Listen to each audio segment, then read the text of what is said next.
আইয়ুহাল্লাযীনা আমানু ইসতাঈনু বিস-সাবরি ওয়াস-সালাতি ইন্নাল্লাহা মা'আস-সাবিরিন ওয়া লা তাকুলু লিমান ইউকতালু ফিস-সাবিলিল্লাহি আমওয়াত বাল আহইয়ুন ওয়ালাকিন লা তাশউরুন ولا تحسبن الذين قتلوا في سبيل الله أموات بل أحياء عند ربهم يرزقون।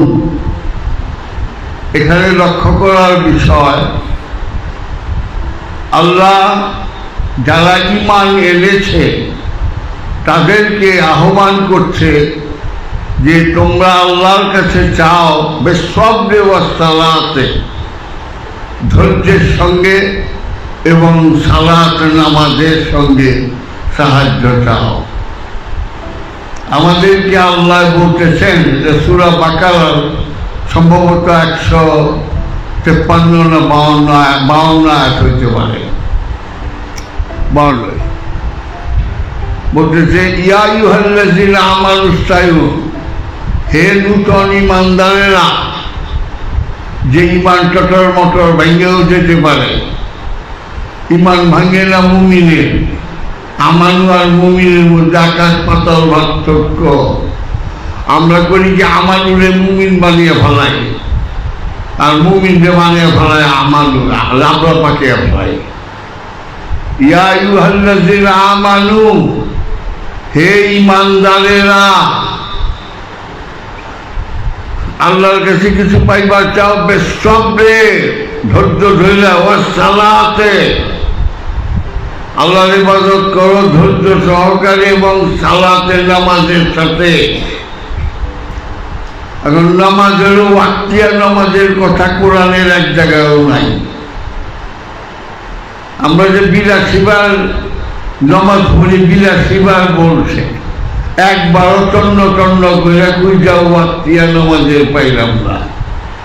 একবার পাইলাম দায়েমি সালাত 24 ঘন্টা নামাজে। তো 24 ঘন্টা নামাজ পড়বো কেমনে? প্রাকৃতিক চাহিদাগুলো মিটাবো কেমনে? পায়খানা পেশাব এগুলো অজু ভাঙ্গে জায়গা না, ওটা শরীয়তি অজু ভাঙবে, মনের অজু ভাঙ্গে না। এই জন্য সূরা মারেজের 23 নম্বর আয়াতে আল্লাহ পাক বলছেন তারাই মুসল্লি যারা সালাতের উপরে দায়েমুন, আর সালাতের উপরে যারা দায়েম কামিয়াব থাকেন। তাহলে সালাত উল্লেখ আছে, দায়েমি সালাতের উল্লেখ আছে, ওয়াক্তিয়া সালাতের উল্লেখ নাই। এখানে আমরা ভুল করে ফেলাই। আমরা নামাজ বলতে ওয়াক্তিয়া নামাজটাই বুঝি, কিন্তু ওয়াক্তিয়া নামাজের কথা কোরআনের এক জায়গাও নাই।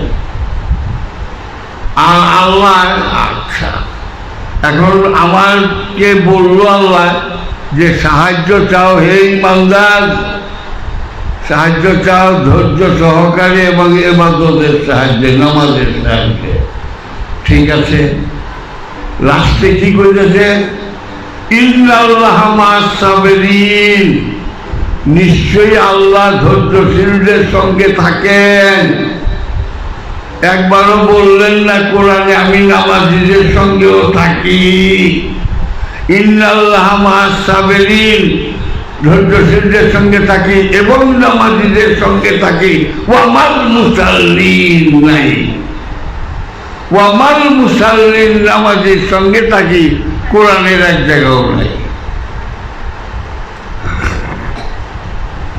বলছি আসবা ইন্নাল্লাহা মা'আস-সাবিরিন, নিশ্চয়ই আমি ধৈর্যশীলদের সঙ্গে থাকি। আচ্ছা, এবং নামাজীদের সঙ্গে আসবি কি? ওয়া মাল মুসাল্লিন নাই। সালাত বিস-সাবরি ওয়াস-সালাত, ইন্নাল্লাহা মা'আস-সাবিরিন, যারা ধৈর্যশীল তাদের সঙ্গে আমি থাকি, কিন্তু নামাজের সঙ্গে আমি থাকি না। এই রহস্য অনেকে মনে মনে বেচার হতে পারেন না। যা সত্য তাই বলব। আমার এই নামাজের অনেক প্রকার। ওমা আরসালনা রাসূলান ইল্লা বিলিসানি কওমিহি লিবায়্যিনাহু, সূরা ইব্রাহিমের 4 নম্বর আয়াত। ওমা আরসালনা রাসূলান ইল্লা বিলিসানি কওমিহি লিবায়্যিনাহু, পৃথিবীর এমন কোন জাতি নাই যেখানে আমি রাসূল না পাঠাইছি তার সেই জাতির নিজস্ব ভাষা, নিজস্ব সংস্কৃতির উপরে ভিত্তি করে পাঠাইছি। সবসময় একই না। মহানবীর শরীয়তের মধ্যে আম জাম কাঁঠাল এগুলি নাই, আর থাকার কথাও না।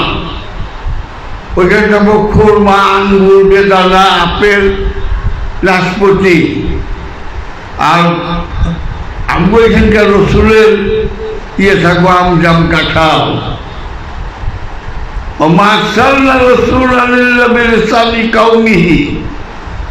এমন কোন কওম নাই যে কওমের ভাষায়, রেসাল মানে ভাষা, আমি রসুল না পাঠাইছি। তাই আরবের জন্য মহানবী, মিশরের জন্য মুসা নবী, বেথেলহামের জন্য যিশু নবী, এইরকম ভাবে প্রত্যেক জাতির মধ্যেই পাঠাইছি। যদি গণ পাঠায় না, তাহলে কোরআনে এইটা কি বললেন? অবশ্যই পাঠাইছেন, হয়তো আমরা জানি না। তাহলে অখণ্ড ভারতের নবী কোথায়? আচ্ছা, আমরা একটু খুঁজি তো। জয়ব মুনি ৬০০০ বছর আগে বলতেছেন, হারাং আল্লাহ আল্লাহ রকম বর্ষ আল্লাহ আল্লাহ আদোলা ভূকমে ককং আল্লাহ ভূকং নিকাতকম পুত্রং আব্দুল্লাহ রসুর মমদং মনং তো মনং নমনং নরকং নিশ্চয়ং। শেষ জামানায় একজন নবী আসবেন, যার নাম মোহাম্মদ, যার বাপের নাম আব্দুল্লাহ। তাহলে মাইনো না মারলে নরকে যাইবা। তো এই ৬০০০ বছর আগে যে এলমে গায়েব বলতে পারেন, নিশ্চয়ই তিনি নবী রসুল। নাহলে বললো কেমনে? ৬০০০ বছর আগে বলতেছেন, হারাং আল্লাহ আল্লাহ রকম বর্ষ আল্লাহ আল্লাহ আদোলা বেকম বেকম আদোলা বুকমে ককং আল্লাহ বুকম নিকাতকম। এটা কি করে বলল ৬০০০ বছর আগে? হ্যাঁ, পুত্র আব্দুল্লাহ রসুল মমদং,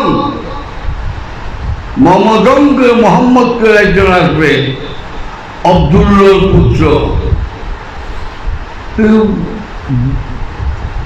মানে হিন্দু শাস্ত্রের পুরানা এই কয় না,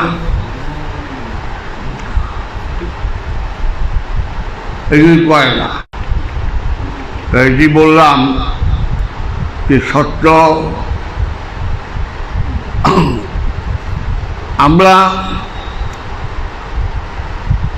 নবী রসুল আমগোটা মানি, কিন্তু আমরা অখণ্ড ভারতে কে কে নবী ছিলেন এটা আমরা মানি না।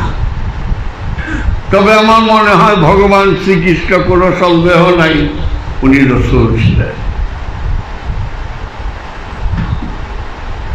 কারণ ভগবত গীতা চারটিখানি কথা না, কথা নেই। আরেকটা কথা, এক একটা শরীয়ত এক এক রকম।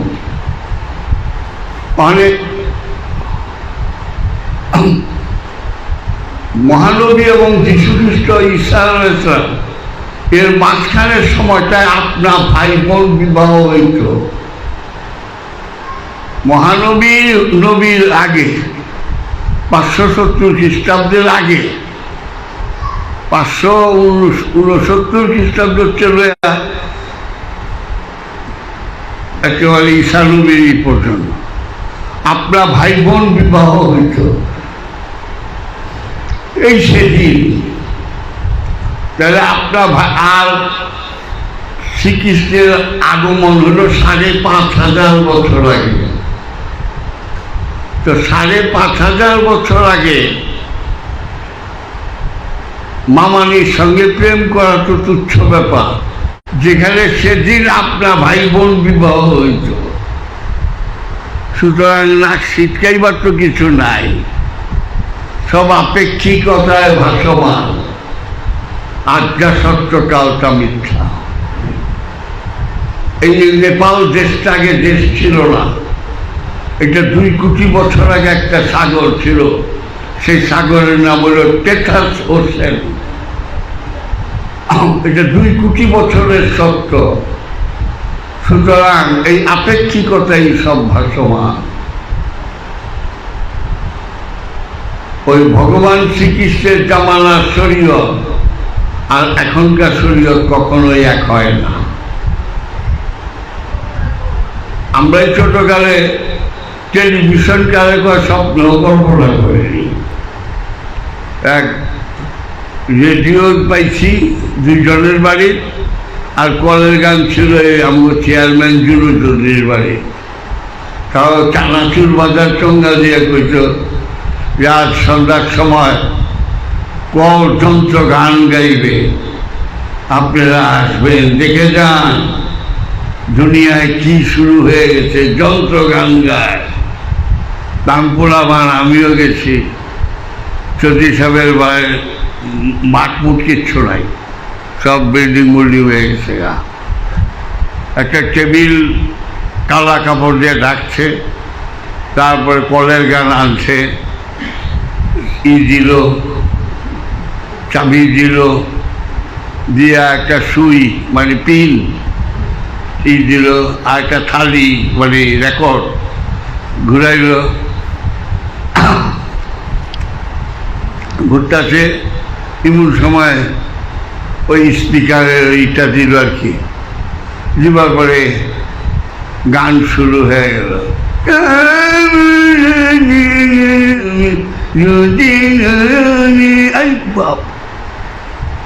কুত্তাও মনে